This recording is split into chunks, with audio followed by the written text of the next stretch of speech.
shoot zombies, save the girlfriend, find a cure, smoke some meth. Today we're talking about a very unique and original read unlike anything else I've ever encountered. Fiend by Peter Stenson. In the world of zombie fiction, it is near impossible to write something wholly original, but in my humble opinion, Peter Stenson pulled it off. Before I read this book, I was like all of you. I thought everything that can be done in zombie fiction already had been done. But then I read Fiend and I realized this ain't my granddaddy's zombie story. This is something gritty and new and original, something I would have never came up with. Because this makes zombie fiction that I've read before look incredibly tame.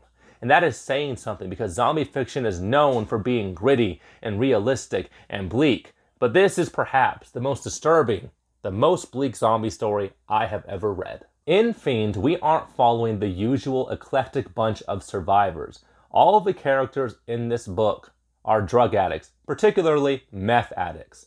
Chase Daniels, our protagonist and narrator, is not the usual point of view character you would get for the zombie apocalypse, but he adds flavor and something original and something incredibly unique to the story, to this tale of survival. This book had me hooked from the first page. I grew up in Las Vegas, so I've had a plethora of experiences with drug addicts. And the author, Peter Stenson, did an almost masterful, perfect job at capturing the natures and behavior and the overall bugginess of meth addicts. I don't know about you, but the number one adjective that comes to mind when I think of drug addicts is unpredictable.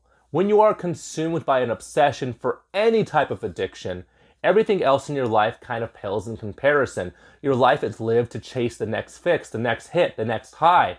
And following a zombie story where all of our characters have their priorities all out of order, because usually in a zombie apocalypse story, survival is the number one thing, survival at all cost.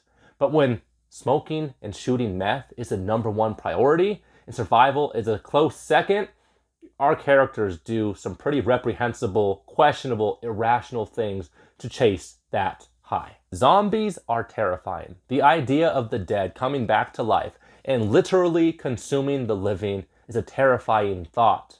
But I haven't encountered very many zombies in my real life, but I've encountered a lot of drug addict behavior, and that is also incredibly scary and unsettling. Peter Stenson did a very masterful job at portraying our drug addict characters as not evil, malicious individuals.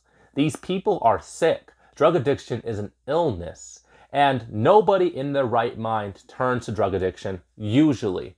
So Peter Stenson does a very good job at walking a fine line between not villainizing drug addicts while also not glorifying drug use, and I think he did that perfectly. I will say that I did not particularly enjoy this read. It is not a very enjoyable story. For the most part, it put me in a very thoughtful and introspective mood. I don't know what it's like to be a drug addict, but after reading Fiend, I feel like I'm a little bit closer to understanding the reality that drug addicts face in the day-to-day.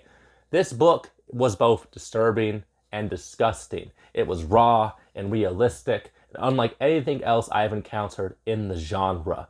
It wounded me, it moved me, and it changed me. I think clearly this book is not for everybody because of the controversial subject matter. But if you feel like you could handle this story, I think it is well worth your time. Fiend is a book that'll never hit the mainstream. Because of its controversial subject matter, I'm pretty certain this book will never be popular. But in my humble opinion, it is a hidden gem. And I think it's fitting that this is my first hidden gem book review because this book is all about that crystal, baby.